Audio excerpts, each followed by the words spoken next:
Jordi Cañas, ¿qué tal? Gracias por acompañarnos en OK Diario. Gracias a vosotros. Bueno, ¿el 9J es un plebiscito sobre Sánchez? No, el 9J son elecciones europeas. El 9J no va ni de Sánchez, ni de Feijóo, no va del PP, ni del PSOE, van de cada uno de los ciudadanos españoles y cada uno de los ciudadanos europeos. Llevarlo a ese espacio plebiscitario no tiene como más objeto es continuar o hacer una previa a las elecciones generales, desviar la atención, utilizar los argumentos de conmigo contra ti que viene utilizando desde las últimas, bueno, ya desde hace años, y que buscan desviar la atención. Bueno, pero también Sánchez está utilizando que viene a ultraderecha y Feijóo de que es la respuesta de los españoles a Sánchez. Desgraciadamente para ellos, pero por suerte para los españoles, lo que se decide el 9J es que va a pasar a partir del 10J, que es cómo la Unión Europea y el Parlamento Europeo va a intentar dar respuesta a los problemas que tienen los ciudadanos, los problemas suyos, no los de Feijóo o los de Sánchez. Los problemas de Sánchez o Feijóo son ser presidente del gobierno o continuar siéndolo, pero los problemas que se deciden en el próximo 9J no van de eso. Ah, pero es posible sustraerse al ambiente político nacional. Es posible decirle a los ciudadanos, oiga, piensen ustedes en Europa y no den o un castigo a Sánchez o un apoyo a Feijóo. Bueno, yo lo que creo es que es necesario. Es necesario porque, repito, el 10J, bueno, es igual, a partir de julio que estará constituido el nuevo Parlamento, pero a partir de septiembre, cuando ya habrá un gobierno de la Comisión y empieza a poner encima de la mesa aquello que va a condicionar los próximos 5 años de la legislatura europea, que va a tratar temas que afectan a todos los sectores económicos, industriales, productivos, agrícolas, ganaderos, todo eso se va a afectar a partir de septiembre, en un contexto global que va a obligar a la Comisión a tomar decisiones que afectan directamente a la competitividad, la productividad, la defensa, la seguridad, nuestra capacidad de interaccionar con el mundo y dar respuesta a los problemas que tenemos geopolíticos globales, qué respuesta energética vamos a dar a la situación que vivimos, es decir, qué políticas industriales queremos avanzar, qué reforma de la PAC se va a empezar a dibujar, es decir, todo eso es lo que afecta a los ciudadanos. Desgraciadamente, yo creo que el PP y el PSOE se encuentran muy cómodos en un tipo de debate, muchas veces amplificado por el contexto, que de verdad aquellos que hemos trabajado durante 5 o 10 años en el Parlamento, el caso de Javier Nart, que es mi compañero de lista, o yo, que llevo 5 años allí, somos conscientes de que Europa no va de esto. Es decir, Europa va de los ciudadanos. Entonces, a mí, yo creo que, de hecho, hemos hecho una especie como de leitmotiv de la campaña en una idea, ¿no? Es decir, esto no va de Sánchez o Feijóo, de PSOE, PP, va de ti, va de España, y de cómo tú y España condicionan las políticas que te van a afectar. El 70 o 80% de todo lo que nos afecta a nivel legislativo se decide en Europa. Entonces tenemos que tener representantes en Europa que antes de defender los intereses de PSOE o PP defiendan España. Mira, y discúlpame que me extienda un poquito más de la cuenta, porque creo que es para nosotros importante definir esto. El Partido Socialista, cuando ha tenido que en Europa decidir entre España y Sánchez, ha decidido Sánchez. El PP, cuando tenga que decidir entre España y Feijóo, decidirá Feijóo. Esa es la dinámica y la lógica que conocemos. Ciudadanos, entre España y los intereses de Ciudadanos, siempre ha escogido España. Pero no porque somos más buenos o más malos que nadie, sino porque sabemos de la importancia que tiene el trabajar por y para los españoles desde el momento en que se empiezan a debatir los temas que les van a afectar directamente. Ahora, esta semana se aprueba la amnistía y estamos en plena campaña electoral. ¿Es casualidad o no? Ha conseguido Sánchez, por cierto, que nos olvidemos de la amnistía, que un escándalo tras otro, incluso hasta nos aburra la amnistía un poco. Bueno, yo creo que todos los que conocen la trayectoria de Ciudadanos en los últimos 18 años y desde que se puso encima de la mesa el debate sobre la amnistía saben lo que opinamos de ella y lo que hemos hecho. Porque una cosa es lo que uno dice y otra cosa es lo que uno hace. Ciudadanos, lo que dice y lo que hace es match, coincide. Nosotros definimos desde el minuto 1 la amnistía como un caso de corrupción política de manual. Si Pedro Sánchez hubiera negociado una amnistía a cambio de 10 millones de euros, estaríamos diciendo que es un corrupto. Bueno, pues la ha negociado por 7 votos, eso es lo mismo. Ha comprado por 7 votos a unos delincuentes condenados y unos presuntos delincuentes investigados por delitos muy graves, con un agravante que va más allá del indulto, que es que convierte a los defensores de la democracia en culpables y a los que atacaban la democracia en víctimas. Y eso lo hizo por 7 votos. Y nosotros eso lo hemos denunciado desde que, bueno, denunciamos los indultos, denunciamos la colonización de las instituciones, hemos denunciado en su momento la modificación del Código Penal. De todo eso se informó al comisario Reinders y se informó a la comisaria Jourova. Hemos informado de la amnistía, de todas las mutaciones. Hemos dicho que ha sido redactada por abogados que ahora mismo están en abogados de los amnistiados, que además ahora están en un proceso dentro de Sito Miñanco, en el caso del señor Boyer. Es decir, una amnistía redactada por los abogados de los que van a ser amnistiados. Cuidado. También se informó a la comisión.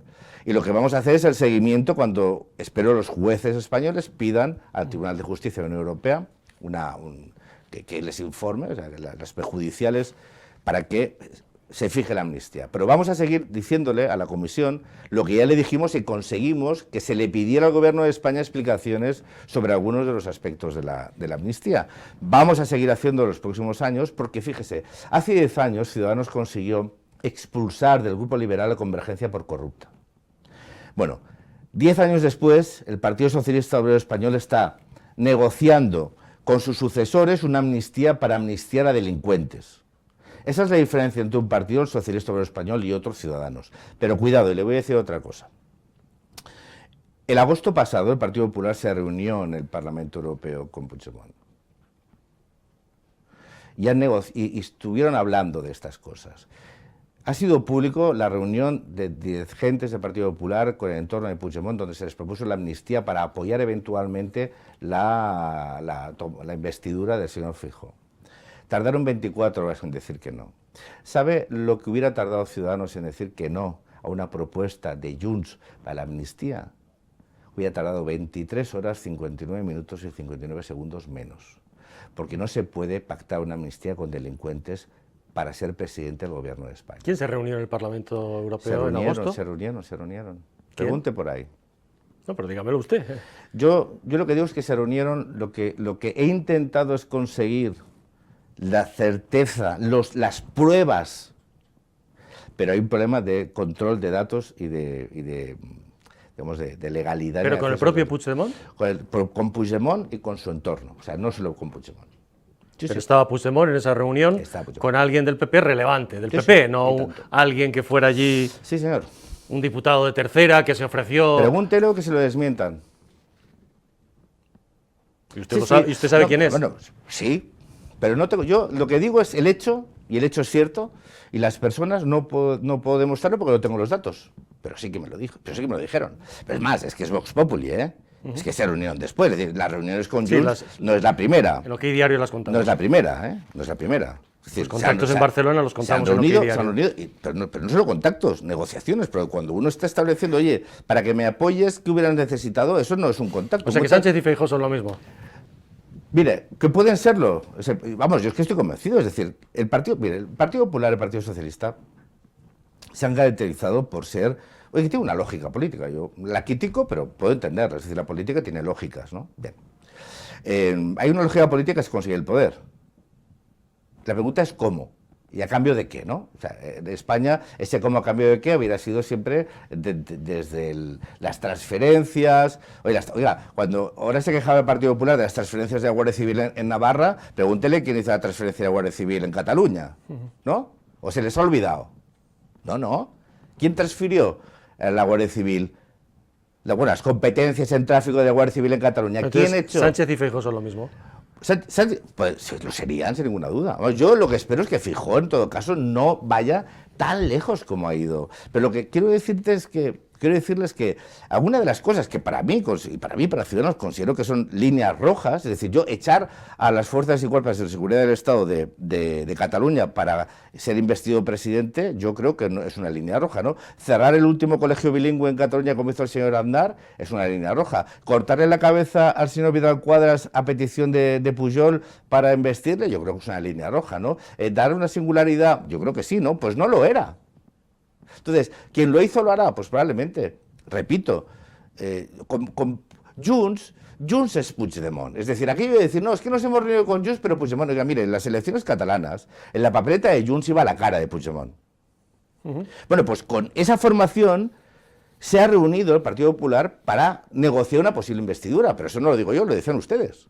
Entonces, realmente con un partido que dio un golpe de Estado el año 17, que sigue diciendo que lo volverá a hacer, que sigue hablando de unilateralidad, que sigue diciendo que son exiliados, que están en Europa perseguidos por el Estado español, que acusa de lawfare al Estado español, ¿con eso usted cree que uno se puede reunir en un ciclo de reuniones formales, ordinarias, para intentar ser presidente del gobierno? O sea, ¿realmente hubiera aceptado el apoyo de Junts al señor Feijóo para ser presidente? Él dice que no. Que pudo ser presidente, pero que dijo que no. Sí, claro, y yo puedo ser Brad Pitt, pero no sé, mire, yo no lo soy. Tengo que decirle, a ver, ¿no? Pudo serlo ya. Lo que le pregunto es, yo a mí si me pide, mira, si me dice el señor Comín, por ejemplo, ¿no? Vamos a tomar un café, Jordi, venga, encantado, la vida. No problema. No, Jordi, quiero que nos juntemos para investirte. Digo, antes de eso, reconoce tu error, di que jamás lo volverás a hacer, asume públicamente el respeto al Estado de Derecho, asume y respeta la democracia de este país, respeta la jefatura del Estado, les sigues faltando el respeto cada vez que viene el rey de Cataluña y les faltáis el respeto, y cuando todo eso lo hagas, entonces a lo mejor me lo pienso. A lo mejor, ¿no?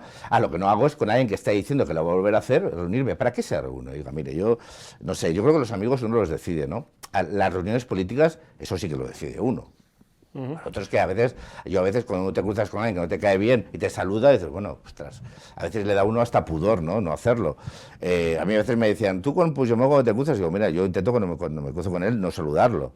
¿Por qué? Porque no me interesa lo más mínimo. Es decir, yo a este señor no tengo nada que decirle. Ese señor dio un golpe de Estado en Cataluña, se fugó y rompió la sociedad catalana, rompió la economía catalana, expulsó a miles de empresas. Ese señor no tengo ningún... Entonces, pero uno decide si se reúne o no, cuidado, ¿eh? Por situarnos en le decía, la amnistía, en el marco de las elecciones del 9J, que es de lo que estamos hablando, se produce esta semana también, como esta semana se produce el reconocimiento de Palestina. En mitad del lío no habíamos terminado con Argentina, ya estamos con Palestina, Israel, manosea la política exterior el señor Sánchez en beneficio electoral suyo. Todo, es que el señor Sánchez todo lo que hace es en beneficio personal suyo. Electoral, por supuesto, y personal. La manosea ha sido de una forma realmente lamentable y obscena. Es decir, la política exterior tiene que ser de aquellas políticas de Estado.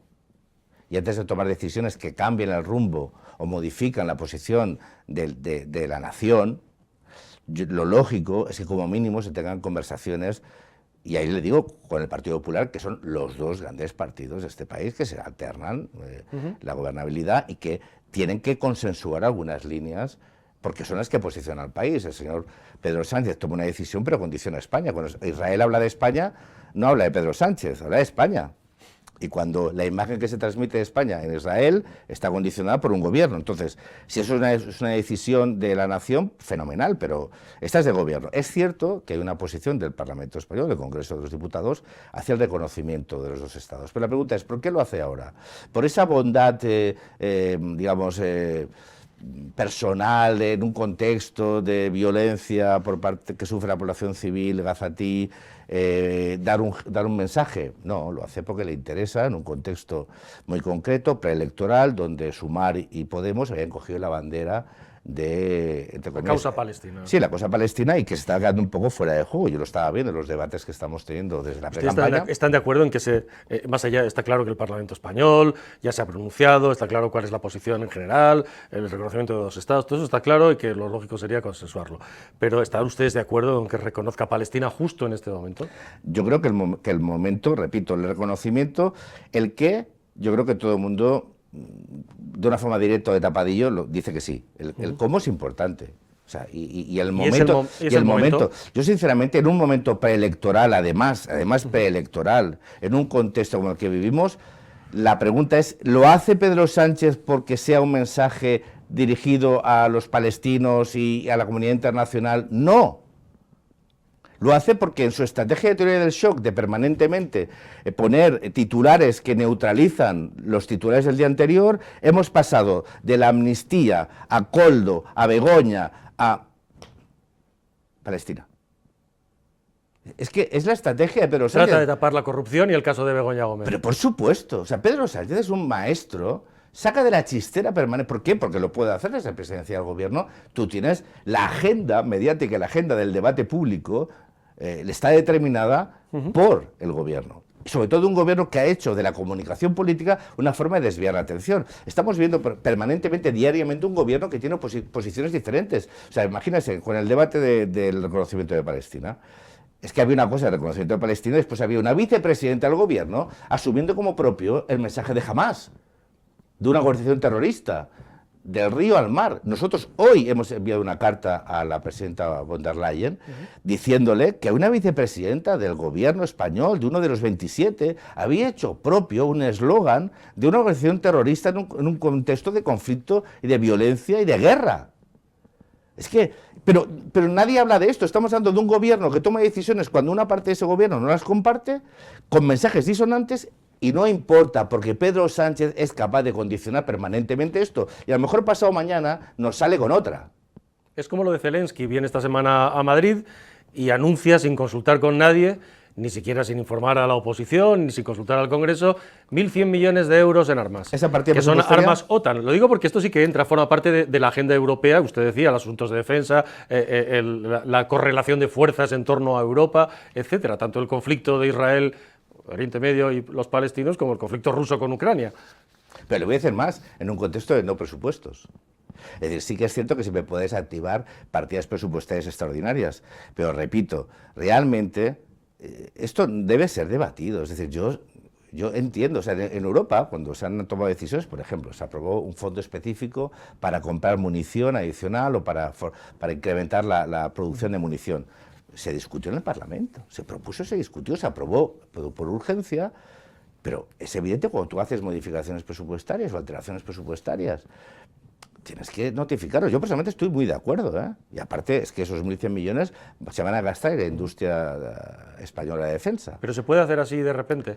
¿Es posible que la semana que viene, una vez pasadas las elecciones, no digo que se lo retiren, pero que cambie de posición? No, seguro. O que enfríe el calor pro-ucraniano del presidente Sánchez. Yo estoy convencido. No, porque esto al final tú puedes comprometerte a algo, pero después eso automáticamente se pasa a peticiones a la industria y o sea, no es tan inmediato. A no ser que, yo qué sé, pues por ejemplo, le pongo un ejemplo, Instalaza, que es una empresa española, aragonesa, que se dedica a vender pues una especie como de bazocas, desechables o no, que ya había suministrado o que ya se habían proporcionado al gobierno ucraniano. Pues a lo mejor tiene un stock que se puede comprar y enviar. Y seguramente hay armamento que se está en stock y se puede enviar. No, si yo no cuestiono, personalmente Ciudadanos no cuestiona la colaboración con Ucrania y si además favorece la industria española y, oye, bien. El problema es otra vez la forma está casi de sátrapa, una especie como de despotismo ilustrado, donde alguien va decidiendo unilateralmente, sin consultar con nadie. El gobierno de Estados Unidos, cuando tiene que aprobar una partida extraordinaria para Ucrania, ¿Tiene que pasar? Claro, el gobierno de Estados Unidos tiene que conseguir la aprobación de las cámaras. La acabado consiguiendo porque ha habido algunos republicanos que se han sumado y al final han permitido, que no sé, eran 50.000 millones, no quiero recordar el importe, pero vamos, pero cuando se dota presupuestariamente, se tiene que... Más allá del hecho de que son armas OTAN. Quiere decir que tiene que haber una cierta coordinación porque tendrá que saberse qué uso va a hacer Ucrania de eso, por supuesto defensivo, pero va a hacer un uso, por ejemplo, ofensivo sobre territorio ruso. Quiero decir que hay consideraciones que no son tan fáciles como me levanto una mañana y me sale generoso 1.100 millones a favor de Ucrania, que todos estamos a favor de eso, de ayudar a Ucrania, pero las formas son, una vez más... Son importantes. Hombre, yo creo que España, desgraciadamente, digo desgraciadamente porque no tiene una industria de defensa capaz de proporcionar pues misiles con capacidad de pasar a territorio ruso, pues el tipo de productos que le podemos pasar a través de la industria nacional, pues no creo que estuvieran sujetos, digamos este problema de doble, más que de doble uso, de provocar ese conflicto que se está intentando evitar, que es usar determinados misiles de largo alcance sobre Rusia, porque eso significaría, digamos, una escalada en la correlación de fuerzas, ¿no? No, simplemente es una cuestión procedimental, es el respeto al Estado de Derecho. Es decir, el problema de este gobierno es que ha hecho de un abuso sistemático y de sus facultades como gobierno, pasando por encima literalmente del Congreso, pero entre otras cosas porque no tiene mayorías y a lo mejor lo que tiene miedo es que si no pacta con el Partido Popular esto, Claro. puede Sus socios quedar... se lo tumben. Claro, oiga, que no tenemos presupuestos y Claro. que tiene que retirar leyes porque sus socios Claro. se lo retiran. Entonces, ¿quiénes son sus socios? Y cuando miras el espectro ideológico, Sumar, Podemos, no sé qué, cuidado, es que Podemos y Sumar están afrontando esta campaña electoral diciendo que quieren la Europa de la paz. Y yo le digo, no, yo también quiero la paz, pero si alguien me viene y me está disparando con un cañón, pues yo la paz sí, pero yo no me quiero rendir. Que Yo vayan les a decía, Moscú a convencer a Putin. yo les dije, le dije a Irene Montero, mire, y le dije tú, pero mal hecho, porque yo creo que en los debates, a mí el coleguismo pero estábamos en un debate en la Universidad Autónoma, en la Universidad Pompeu Fabra de Barcelona, y estaba con Irene Montero, estaba con este discurso del lirio en la mano, ¿no? Que llamo yo, que va a ir por el mundo la paz. No sé, la paz la quiero, pero claro, la paz depende de dos, entonces si te están invadiendo, yo digo, ¿qué quiere? O sea, ¿tú qué quieres? Digo, si quieres la paz y la diplomacia, te vas al Kremlin, te pones allí, te pones con una tienda de campaña y te pones allí cada día a decirle a Putin, queremos la paz. Ayer estaba en Zaragoza yo y yo hice una reflexión. Los mártires de Zaragoza que defendieron a la ciudad de la invasión francesa, los héroes del sitio de Zaragoza, claro que querían la paz. Pero los franceses no. Y sacrificaron su vida por su país. Por eso son héroes de Zaragoza. Si hubiera sido Irene Montero, no hubiera sido la Agustina de Aragón. No. Hubiera estado con los franceses diciéndole a los zaragozanos, ríndanse. Oiga, no me quiero rendir. La paz de la rendición no es paz. Es genuflexión. Yo no quiero una Europa que se rinda. Yo quiero una Europa que nos defienda. Yo quiero que mi país pueda... Yo cuando dicen 2% del PIB, pues claro que sí, porque yo quiero tener el ejército, el mejor ejército, que garantice que nuestro país va a ser soberano y que pueda hacer frente a cualquier agresión. España no va a agredir a ningún otro país, pero hay algunos países que tienen apetito por algunos territorios españoles, como el de Ceuta y Melilla, o las aguas territoriales canarias, o las Islas Canarias, o los Peñones en el norte de África. Y este país no va a poder tener el derecho a defender su integridad territorial y a sus ciudadanos, que nos rendimos. ¿Le entregamos al que quiere nuestro territorio y a nuestros ciudadanos? No, yo quiero un país cuyos soldados, cuyo ejército, armada y ejército del aire y del espacio, tenga los recursos adecuados para cumplir su función constitucional. Y esa es la garantía de la seguridad y de la paz, pero no la paz rindiéndose. Entonces, lo que quieren esta ultraizquierda, muchas veces caballo de Troya de Putin, es una España que se rinde, sumisa, genuflexa, y quieren lo mismo de Europa, y no. Tenemos que conseguir una Europa que sea capaz de defenderse por sí misma y una España que sea capaz de defender lo que la Constitución manda a sus ejércitos. Este es uno de los temas europeos, sin duda. Otro, por ejemplo, los agricultores están hartos en España y en Europa. La Agenda Verde, tenemos el tiempo que tenemos en una entrevista así, pero de la forma más sintética, la Agenda Verde es la solución. La solución es hacer las cosas escuchando a aquellos que las tienen que aplicar. Es decir, yo he dicho muchas veces, y decimos desde Ciudadanos, ¿es necesaria la sostenibilidad ambiental? Sí, claro. Y la social y la económica. ¿Quién tiene que aplicar las políticas? En este caso, del Pacto Verde Europeo o de la PAC. Los agricultores y ganaderos, ¿no? Hombre, habrá que escucharles. No decimos que son los máximos defensores del territorio, del medio ambiente, de los ecosistemas, de los suelos, de la gestión del agua. Hombre, pues habrá que escucharles qué quieren, ¿no? Y cuáles son los problemas en aplicar aquello que se decide. Yo he dicho muchos días durante la campaña que desde Ciudadanos queremos pinchar la burbuja de Bruselas para que Bruselas pise el suelo. Yo quiero que haya gente de la Comisión que antes de aprobar una nueva PAC se pasee y escuche a los ganaderos y a los agricultores de toda Europa, porque la realidad de los agricultores españoles no tiene nada que ver, o tiene cosas diferentes que ver, con los agricultores de los Países Bajos. Yo, por ejemplo, fíjese, estaba hablando de la ley de protección animal, ¿no? Del transporte de los animales antes de ir al matadero. Claro, si tú vives en Centro Europa y tienes distancias de 20, 15, 30 kilómetros, puedes poner que esos son los límites de bienestar animal, pero claro, cuando vienes a España y tienes algunos que exceden los 50 kilómetros, dices, bueno, ¿qué hacemos? Entonces, eso hay que tener en consideración las diferencias, pero para eso hay que escuchar. Entonces, los agricultores tienen en muchísimas cosas razón, pero tienen sobre todo en una razón, que no se les escucha suficientemente y que se aprueban cosas sin que quien las tiene que aplicar las pueda aplicar. ¿La agenda verde sí o no? La agenda verde, pues claro que sí. Pero es que no es incompatible, pero es que siempre es el cómo. Diga, mire, creo que es una agenda verde necesaria, por supuesto. También le digo, con calma, Europa es la responsable del 8% de las emisiones de gases de efecto invernadero. Hombre, China es del 30%. Cuando tú miras cómo se produce la electricidad en el mundo, la zona más verde es Europa. Cuando tú miras quién contamina más los ríos, los acuíferos, Europa es una isla. Entonces, que tenemos que apostar por una agenda verde que garantice... Porque, a ver, muchas veces digo, cuidado, porque también hay algunos que obedecen a otros intereses, ¿no? Yo cuando dicen, no, porque no podemos renunciar al petróleo... ¿España produce petróleo? Yo creo que no. ¿Sabe usted cuánto incide en la balanza de pagos las importaciones de energía vinculada a los combustibles fósiles?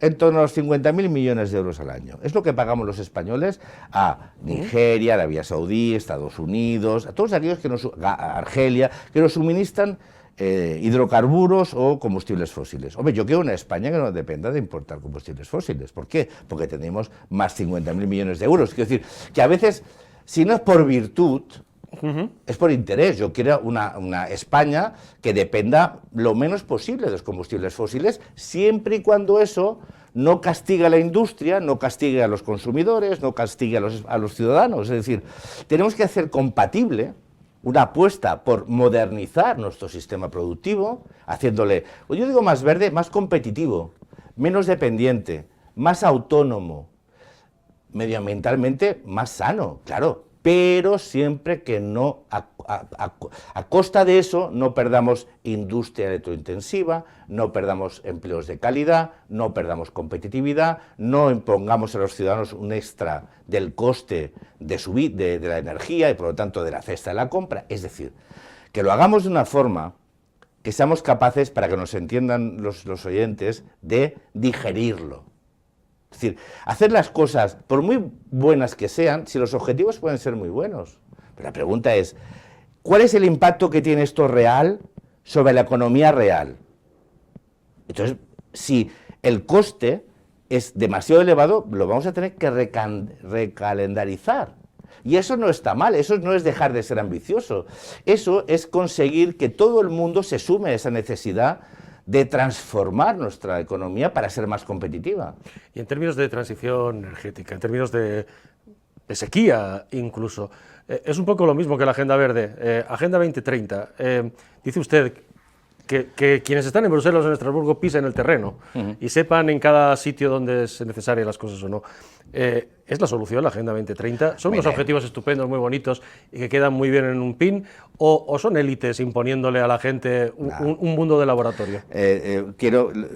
Desgraciadamente, la Tierra no es plana, los aviones no fumigan y Elvis no está vivo. Es decir, la Agenda 2030 es un desideratum, yo creo que... ¿Pero se ha convertido en una especie de Biblia? No, que va. Lo que no utiliza... No. Vamos a ver, mire, ¿sabe lo que pasa?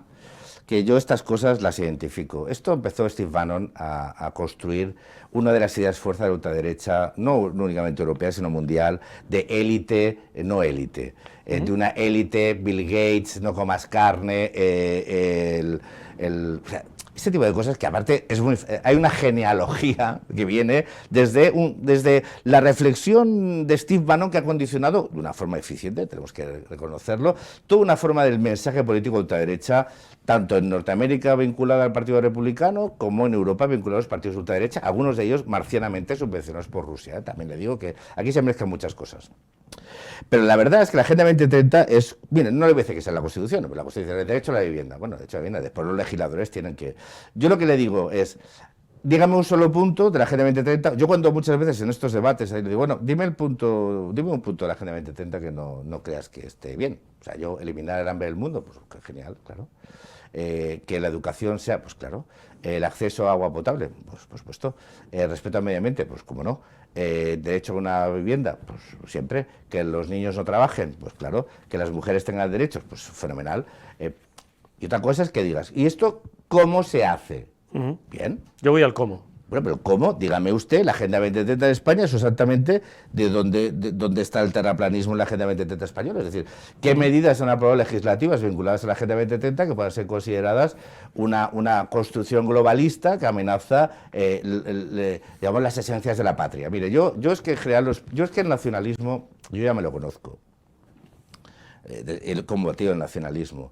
Pero hay otra cosa que espero que el nacionalismo, que es la compra desde una reflexión nacionalista de ideas idiotas. Y a mí lo de la Agenda 2030 como tal, pues sinceramente me parece que es muy eficiente porque se ha convertido en una especie como de bandera, pero en el fondo lo que es un significado es insignificante, ¿no? Es decir, es algo que todo el mundo dice. Yo, mire, ¿sabe el pin que llevo? Hoy no, porque me he cambiado de americana, pero siempre llevo un pin que es la bandera de Europa y la bandera de España.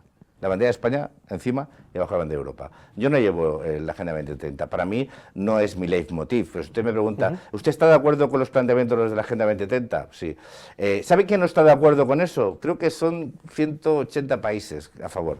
¿Quién no está de acuerdo? Pues mira, algunos colegas de alguien, ¿no? Arabia Saudí. Pues ¿sabe usted Arabia Saudí por qué no lo es? Hombre, primero porque ejecuta a gays, lesbianas, transexuales, pero es que además no quiere quiere que el petróleo siga siendo. Entonces ya algunos patriotas, estos de, no, que les encantan los coches que gastan 50 litros a los 100, supongo que ellos los podrán pagar, como tampoco se pueden pagar los eléctricos, cuidado, que yo ahí veo ahí una... Oye, ¿a ti te encanta que tu país sea dependiente de los jeques árabes? De aquellos que... Sí, pues yo no, Yo no quiero ser dependiente de Arabia Saudí, ni de Emiratos, ni de Argelia, fíjese. A mí me gustaría un país que pudiese ser autosuficiente en energía, y repito, siempre y cuando... Yo soy favorable, bueno, yo no, Ciudadanos es favorable a la energía nuclear. ¿Por qué? Porque es una garantía de soberanía, de poder mantener en el sistema un porcentaje perfectamente parametrizable que nos permita poder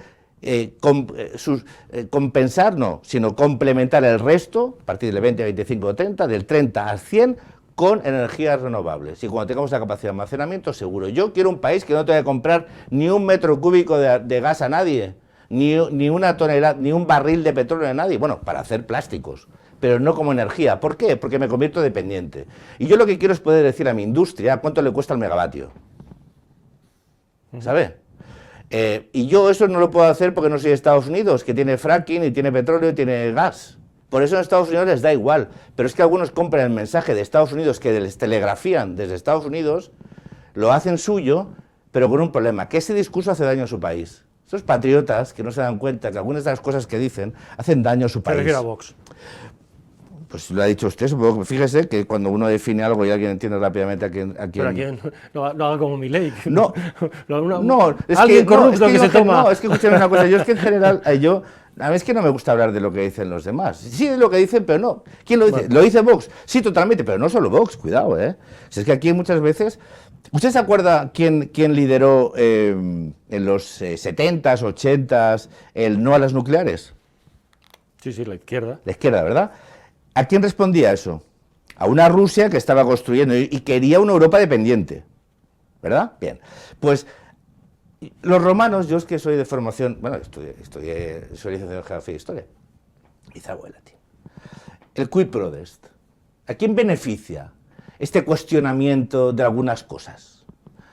Hombre, a nivel de energía, a España le aseguro que no. Porque yo creo que hay alguna extracción de petróleo en Tarragona, no sé si sigue todavía activo o no. Y todas las prospecciones que se han hecho, ni en Canarias ni en Baleares, nunca ha dado, digamos, unas bolsas suficientes como para poderse explotar adecuadamente. Entonces, hombre, cuando tú eres de un país que ha estado alterado permanentemente por los picos del coste del petróleo, como incidían en su industria, porque la industria necesita algo que es ser competitiva y para eso los costes de la energía es clave. Cuando tú estás diciendo que tú lo que quieres es seguir quemando petróleo y gas y oye, lo que haga falta para producir energía, ¿sabe lo que pasa? Que el día que el petróleo se te ponga $150, ¿sabe a qué va a afectar eso? A todos. ¿Sabe por qué en Europa hubo inflación? porque dejamos de comprar gas ruso. La pregunta es, si somos capaces de adaptar nuestro modelo de producción de energía, ¿podremos algún día no depender de los rusos y poder tener un precio megavatio establecido y por lo tanto una estabilidad que los haga competitivos a nivel global? Bueno, pues a ese patriotismo de chimenea, pues oiga, pregúntenles, ¿no? Más cosas. Pero repito, yo nuclear sí. Y más asuntos europeos. Inmigración ilegal. ¿Hay relación entre inmigración ilegal, delincuencia e inseguridad en Europa? Y le pregunto, más allá, o le preguntaré luego, esas estrellas que tiene usted de la bandera europea son las de la Virgen María, ¿sí? ¿Cierto? Que forma parte de la cuna y la civilización europea, la civilización y la cultura judeocristiana. Le pregunto, en relación a la inmigración, ¿hay un riesgo de islamización de Europa? Bueno, un riesgo. Hay cada vez más inmigrantes que profesan la religión islámica. Entonces, si uno analiza cuál ha sido la evolución de los creyentes en Europa, pues verá que sí, que cada vez hay menos católicos o cristianos que se definen como tales y más personas que profesan la religión islámica, o el Islam, vaya. Entonces, para ser claros con las preguntas, ¿hay relación? Hay datos. Es decir, cuando uno analiza los datos de comisión de delitos, cuando uno analiza el origen y la nacionalidad de los mismos, pues verá las evoluciones que ha habido, que son absolutamente desproporcionadas con el porcentaje de población de sus países. Es decir, sí hay relación entre inmigración ilegal e inseguridad. Lo que la gente lo que quiere hacer es hacer una relación entre la inmigración y la inseguridad. No, yo digo la ilegal. La ilegal. Pero es que la ilegal, al final, llega un momento cuando tú te mueves en la ilegalidad y en la marginalidad, pues en muchas ocasiones tienes que tener como uno de tus formas de vida es la comisión de delitos.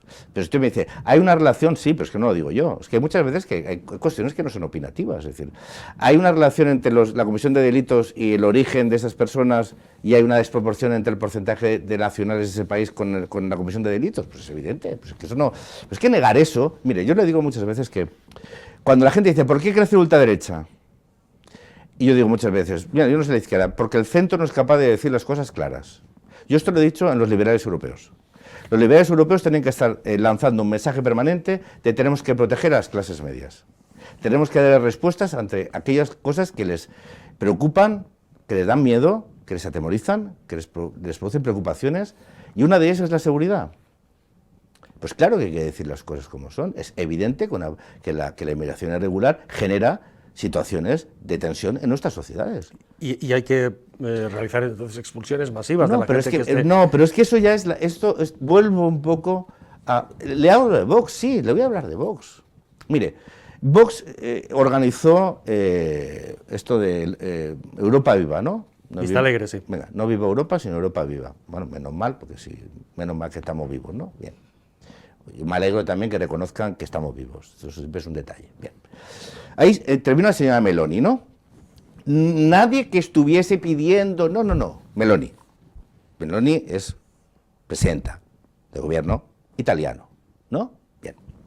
¿Me puede usted cuántas deportaciones...? Que se definió como nosotros los conservadores europeos. Sí, claro, y sí, no, pues fenomenal ya, pero estamos hablando de expulsiones masivas, ¿no? Quien lo dice Vox, bien. Y Meloni es su socia. Y Meloni viene realmente, así como hay otros partidos que han sido más conservadores, Meloni viene desde la ultraderecha italiana, aunque haya tenido, digamos, un cambio desde que está en el gobierno, pero viene desde la ultraderecha italiana. Yo no lo sé, oye, si uno es ultraderecha... Presumió en ese discurso de un 60% menos de entradas de ilegales, desde que ella está en el gobierno. No, pero es que eso no tiene nada que ver con las expulsiones masivas, eso tiene que ver con cuánto se está pagando a Libia para evitar esa entrada. Es decir, cuidado. Pero estamos hablando de... Si usted me dice a mí, tiene que haber un mayor control de fronteras, le digo, total. ¿Cuál es la posición de Ciudadanos? Es muy sencilla. La inmigración ilegal es ilegal y no solo en España, en todos los países las personas que están en situación irregular en un país tienen que ser retornados a su país. Bien. Eso no lo digo yo, eso lo dice la ley de extranjería y lo dicen todas las leyes de los países europeos, la mayoría. Pero ¿cuál es la realidad? Que hay una diferencia entre lo que dice la ley y lo que se puede hacer. Porque si aquí viene un señor irregular que no tiene documentación o que su país de origen no lo quiere recoger, tú no lo puedes expulsar. Es decir, no es una cuestión de que no quieras, Es que no se puede. Entonces, las expulsiones masivas, que aparte tiene una connotación, pero vamos a quitar la connotación, está un poco, que se juega con ello, ¿eh? No se oculta. Cuando alguien utiliza determinados conceptos es porque quiere sedimentarlos. Eso simplemente no se puede hacer porque no lo ha hecho ni Meloni. Punto. Es decir, no se puede hacer. ¿Por qué? Porque los países no lo reconocen. ¿Qué dice el pacto migratorio? Que Vox ha votado 2 de los 5 reglamentos. Uno de ellos redactado por el señor Buxadé. ¿Qué dice el pacto migratorio? Que no es un pacto de migración y asilo, es un pacto de migración irregular. El asilo prácticamente no lo toca, ¿eh? De migración irregular. Lo que dice es, vamos a intentar firmar acuerdos de devolución de nacionales con terceros países. Vamos a intentarlo hacer, como ya se ha intentado hacer con los acuerdos comerciales que firma la Unión Europea, pero vamos a intentar que los estados que ya tienen firmados esos acuerdos los puedan ejecutar. España tiene firmado un acuerdo de retorno con Marruecos y Marruecos no le hace ni caso. Ni caso. Entonces, ¿dónde expulsa usted Llegan a la frontera y le dice, este señor no lo conozco, no sé quién es. ¿Dónde expulsa usted masivamente a los inmigrantes? Dígamelo. O sea, que se lo diga. Es decir, yo pregúnteme, era una pregunta retórica, ¿eh? No me lo tiene que usted contestar. Lo que le digo es que se lo responda, el que esté aquí sentado, que diga eso, que le responda dónde. Porque yo le digo, ¿tienen que ser devueltos los migrantes irregulares? Sí. Claro, pero es que no lo digo yo. Creo que hay que hacerlo, porque si no, ¿cómo vas a estar favoreciendo la inmigración regular? Es decir, mire, ¿sabe la diferencia entre países europeos y Estados Unidos, por ejemplo? Que la mayoría de países europeos, cuando entra una persona en territorio nacional, tiene derechos. El derecho a una sanidad, por ejemplo, tiene la oportunidad de poder... ¿Qué decir? Estados Unidos no, Estados Unidos puede entrar 20 millones de inmigrantes irregulares que no generan un gasto público, en Europa sí. Los niños van a la escuela. ¿Y ustedes están de acuerdo con eso? No, yo lo que quiero es que haya una migración. No, le pregunto, no lo sé. No, pero es que no es que estés de acuerdo, no. Oiga, dígame usted, viene un señor en situación irregular que no puedes expulsar y tiene un niño que lo hacemos sin escolaridad. Pero es que no lo digo yo, mire... las democracias... ¿Eso no provoca efecto llamada? No, yo lo que le estoy diciendo es cuál es el contexto, porque mire, yo hay una cosa que a mí en política me parece horrorosa por tóxica, que es decir cosas que tú sabes que no puedes hacer. Mire, el Reino de España, aunque algunos llaman Felpudo VI, el rey, el Reino de España tiene firmados una serie de convenios internacionales. Que a uno le puede o no le puede gustar, pero yo estoy convencido que aquellos que proponen esto no te explican cómo lo van a hacer, ¿no? Debe ser salirse de toda la legalidad internacional. Entre ellos, los derechos del menor. O sea, un menor que entra irregularmente a un país y que no puede ser expulsado porque no hay convenios de retorno, que ojalá los hubiera, yo le digo, ¿Ciudadanos está de acuerdo con que haya convenios de retorno a todas aquellas personas que entran en situación irregular para que...? Sí, pero repito, porque hay que aplicar la ley. Pero si no hay esos acuerdos de retorno firmados, que creo que hay que firmar y creo que hay que exigir que se cumplan, mientras tanto, a un niño de 3 años, de una señora que venga del Senegal, es igual, o Mauritania, ¿qué hacemos? ¿No le damos escolaridad cuando cumpla 6 años? ¿De verdad? Y si ese señor se pone malo, ¿no le vamos a atender? ¿De verdad? ¿Seguro? Yo creo que hay que ser... Mire, el efecto de llamada lo hacen las políticas equívocas. Y la incapacidad de tomar decisiones y ejecutarlas. Mire, España con el Reino de Marruecos, como Europa, yo Europa he denunciado en muchísimas ocasiones, que a Marruecos se le permite hacer cosas absolutamente alucinantes. O sea, Marruecos es el país que creo que es el mayor receptor de ayuda al desarrollo por parte de la Unión Europea. Es un país privilegiado absolutamente, que tiene un acuerdo comercial privilegiado, que nosotros, ciudadanos, también ha denunciado en lo que significa importaciones irregulares de productos, por ejemplo, del Sáhara como el tomate, de fresas regadas con aguas fecales, violaciones de uso de pesticidas y fitosanitarios en productos que compiten directamente con nuestro país. Bien. Pero hay un acuerdo de asociación que obliga al Reino de Marruecos a una serie de cosas. Bien. Cuando el Reino de Marruecos, por ejemplo, permitió entrar 10.000 personas a Ceuta,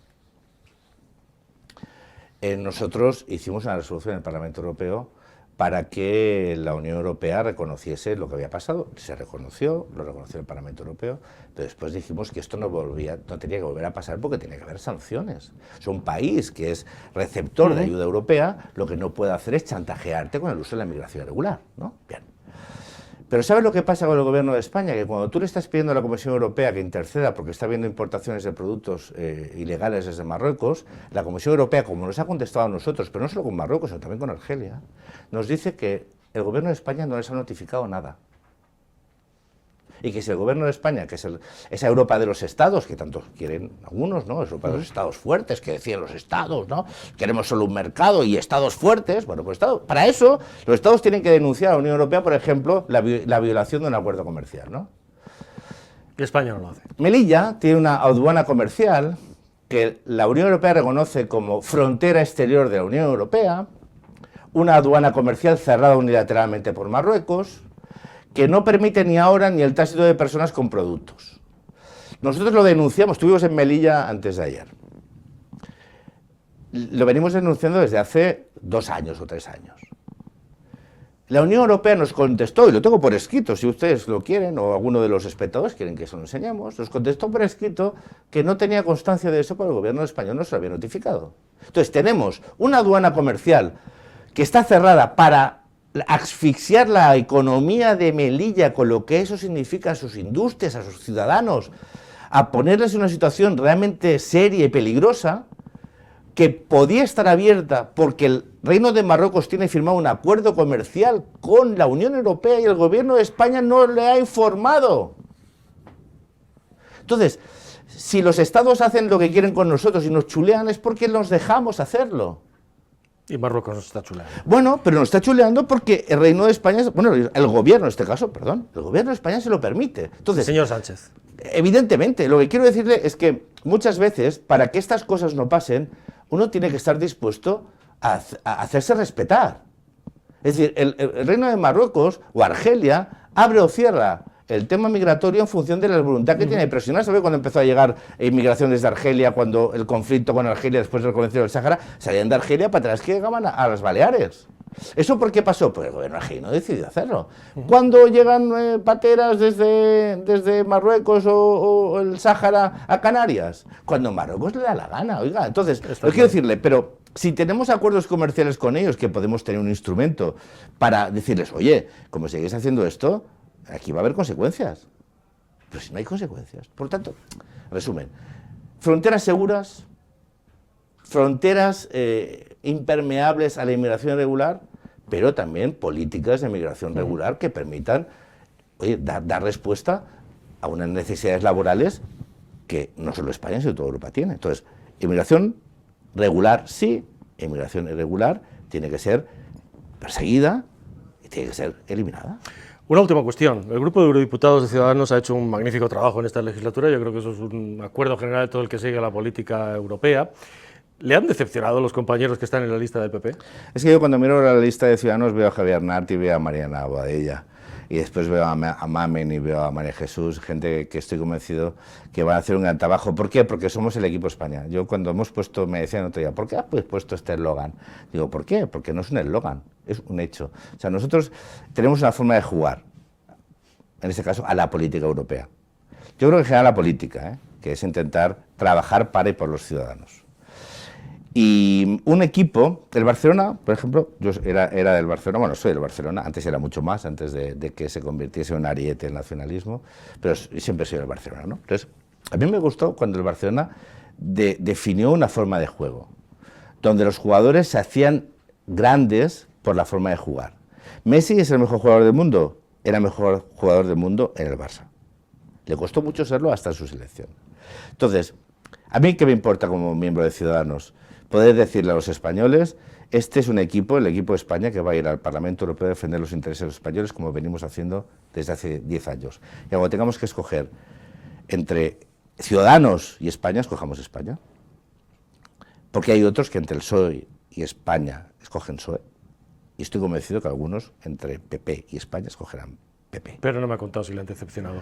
Prefiero hablar de lo suyo. No, es que no es la decepción. Fíjese, es que yo sinceramente cuento con los compañeros que tengo. Yo es que a mí me sigue emocionando. Mira, yo he estado estos días desde el inicio de la campaña recorriendo España. Estuve en Ciudad Real, he estado en Melilla, en Zaragoza, vamos a ir a Ceuta, vamos a ir a Cartagena, a Murcia, a Almería, a hablar con la gente de los invernaderos. Vamos a recorrer toda España, ¿no? Y a mí me emociona ver a los compañeros que están dedicando su tiempo, su esfuerzo, para conseguir que Ciudadanos siga trabajando en el Parlamento Europeo después de 10 años allí, ¿no? Y cuando veo a esos compañeros que lo hacen de una forma altruista, dedicando su tiempo, me parece una falta de respeto, en vez de estar dedicándole el tiempo a hablar de ellos y lo que hacen por sus ideas y compromisos, hablar de aquellos que los ponen en venta. Los han puesto en venta Adrián Vázquez y compañía. Yo sé lo que decía el señor Adrián Vázquez hace un año del Partido Popular. Y en su opinión lo ha puesto en venta. Yo lo que digo es que cuando uno hace un año dice que el Partido Popular es un partido corrupto y el transfugismo político era su vehículo, yo eso no lo he dicho. Lo dijo Adrián Vázquez. Pues pregúntale cuando lo vea. Ha dicho usted el 9J será el inicio del regreso de Ciudadanos, más o menos. Sí. ¿A qué aspiran ustedes? ¿A salir cuanto menos un diputado, dicen las encuestas, 0, 1, y si no ocurre, ¿qué pasará? Bueno, las encuestas dan 1, 2, pero como siempre he dicho, las encuestas hay que mirar qué dicen. Yo, cuando la encuesta que da 1, 2, que no es solo la del CIS son 8.000 encuestas, cuando le preguntas a los ciudadanos a quién vas a votar, dicen algo. El 1,9 dice que va a votar Ciudadanos, y esos son 1 o 2 diputados. Después está eso, cómo lo conviertes. Estas elecciones son diferentes a las elecciones ordinarias, porque estas elecciones, como usted sabe, son de circunscripción única, y no hay corte de entrada. Muchas veces las encuestas, cuando se hacen a nivel, por ejemplo, de elecciones generales, y se hacen 8.000, pero se hacen... Claro, cada provincia tiene una lógica de entrada, de reparto. Aquí no, aquí es tantos votos, tantos y tantos diputados. Entonces, estamos entre 1 y 2. ¿Yo qué quiero? Pues todo. Es decir, yo salgo con los mismos diputados que sale ahora el PP, Vox, Partido Socialista, con 0. Es evidente que no vamos a ganar las elecciones, pero es evidente que tenemos posibilidades de tener una representación más allá de lo que dice ahora mismo el CIS y dicen las encuestas. Y si no ocurre, como pasó en el Parlamento catalán, que era, digamos, santo y seña del inicio de Ciudadanos, bueno, ¿seguirán ustedes o pero es que tiene futuro Ciudadanos? Pero es que, mire, el Ciudadanos tiene ahora mismo 500 concejales por toda España y tiene numerosísimos alcaldes. Cuando a veces hablamos no tiene presencia institucional, bueno, tiene presencia institucional en los ayuntamientos y en el Parlamento Europeo. Y yo cuando digo el 9J va a ser la vuelta de Ciudadanos, yo tengo una frase: que Ciudadanos continúe en Europa significará que volveremos a empezar. Y cuando digo que volveremos a empezar, lo digo de verdad. Es decir, yo creo que tenemos que ser capaces de reconstruir un espacio político imprescindible en la vida política española, más aún después de lo que estamos viendo en los últimos meses. Es decir, se está produciendo toda una degradación del tono político institucional que si siempre ha sido Ciudadanos necesario en la política nacional y se visualizó a partir del 2015, ¿no?, con aquella gran crisis del modelo de bipartidismo provocado por la corrupción, todo aquello, ¿no? Pero cuando estás viendo cuál es el tono político de dos partidos que fundamentalmente se mueven en una disyuntiva, una especie como de cuestión binaria, ¿no? 0-1, sí, no, conmigo o contra mí. Pero ya no es solo en el voto, sino en lo que quieren que sea la sociedad española, que es lo que a mí más me preocupa. Es decir, a mí lo que más me preocupa es que el mensaje de los dos grandes partidos españoles se fundamenta no ya en polarizar políticamente al país, sino en dividirlo personalmente. Y a mí eso me parece horroroso. Yo le diría que me parece horroroso en cuanto a ciudadano español y lo que significa ver un país que algunos quieren dividir por adscripciones políticas partidistas, ¿no? Pero es que además eso es un profundo error político, porque es imposible avanzar así. Es decir, es imposible que España avance si la estrategia política es conmigo o contra mí, porque los grandes consensos son necesarios para avanzar. Para que, por ejemplo, le hablaba antes de las nucleares, ¿no? O sea, a mí me gustaría que cuando hablásemos de un modelo energético, hablásemos de cómo vamos a garantizar un coste de energía que permita a nuestras empresas seguir siendo competitivas en un contexto donde vamos a reducir o intentar eliminar el consumo de hidrocarburos, ¿no?, para producir electricidad. Yo creo que eso sería bueno que se hablase, ¿no? Creo que sería bueno que se hablase qué modelo educativo queremos. Pero fíjese, yo ayer estuve en Zaragoza, estoy hablando con muchas pequeñas y medianas empresas, de algunos ayuntamientos, de algunos municipios con prácticamente cero desempleo. 3,5, 4,5, un desempleo técnico. ¿Sabe lo que me decían todas las empresas? Todas es todas, ¿eh? Nos falta mano de obra cualificada. Tenemos mucha demanda, tenemos prácticamente un paro técnico, pero no nos falta mano de obra cualificada.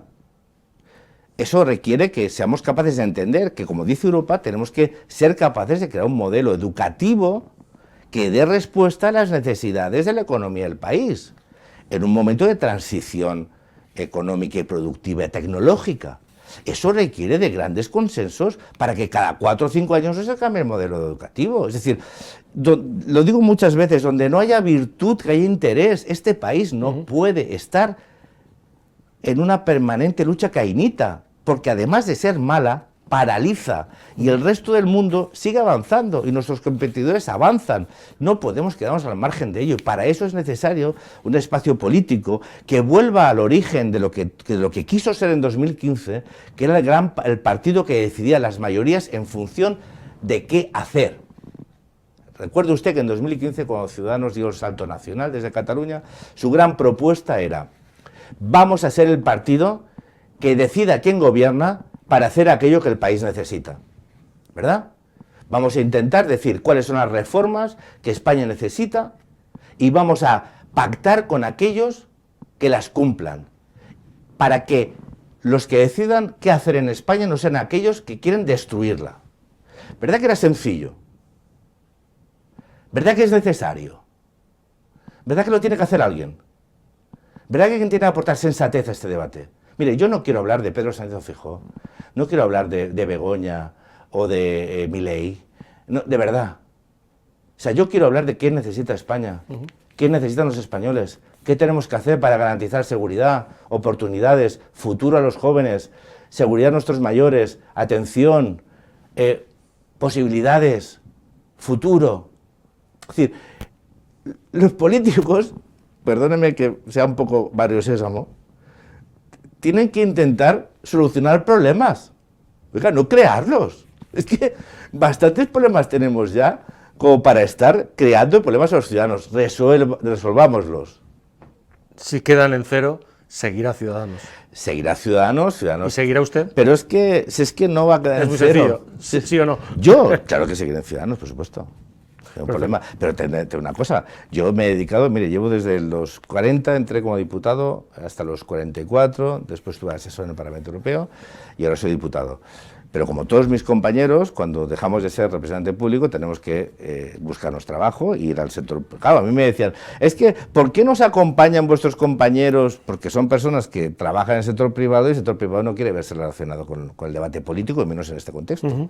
Claro, pues yo continuaré en Ciudadanos, pero tendré que trabajar, tendré que trabajar en el sector privado, ¿no? Bueno, pues es evidente que entonces todo digamos, el espacio público que uno mismo ahora mismo no ocupa, porque ha tenido el honor de ser representante de un partido, una lista electoral, pues es evidente. Pero yo he sido militante, mira, yo llevo militando en formaciones políticas porque yo lo de la política me lo creo desde muy jovencito, desde que tenía 17 años. Y le he dedicado a la vida política como representante ahora mismo 9. Llevo trabajando desde que tengo uso de razón. Calculen, yo empecé muy jovencito, pero empecé a trabajar con contrato desde los 20, 21, ¿verdad? Empecé a trabajar antes, pero bueno, ¿para qué? Tengo 54. 34 años, he dedicado 9 a la vida pública. Del resto, entonces, pues tendré que volver si los ciudadanos no nos dan su confianza, pero es que además estoy convencido, pero que nos la van a dar. ¿Por qué? Porque hemos hecho un trabajo sensacional en 10 años. Porque tenemos un respeto, nos hemos ganado un respeto, grajeado un respeto por nuestro trabajo en las instituciones europeas. Porque y lo podemos demostrar, hemos trabajado de una forma permanente, constante, por los intereses de nuestros conciudadanos. Porque fuimos el primer partido que se tomó en serio que era ir a Europa, que era enviar diputados a Europa. que enviamos personas capaces de desarrollar su trabajo en áreas relevantes y que han conseguido éxitos para su país desde una perspectiva de construcción europea. Por lo tanto, estoy seguro que ese escenario no se va a producir. Jordi Cañas, muchísimas gracias por habernos acompañado. Suerte en las elecciones y en cualquier caso le esperamos en la antorcha. Siempre. Sí. Vamos, yo lo que espero que usted, pase lo que pase, pero yo estoy convencido que aún... Así será, usted ya se lo digo yo. Que, bueno, como diputado hemos intervenido muchas veces desde Bruselas y seguiremos haciéndolo. Así que, ese dúplex con Bruselas lo va a seguir teniendo seguro. Muy bien, estupendo. Gracias, Jordi Cañas, muchas gracias por atendernos. Gracias a usted, gracias.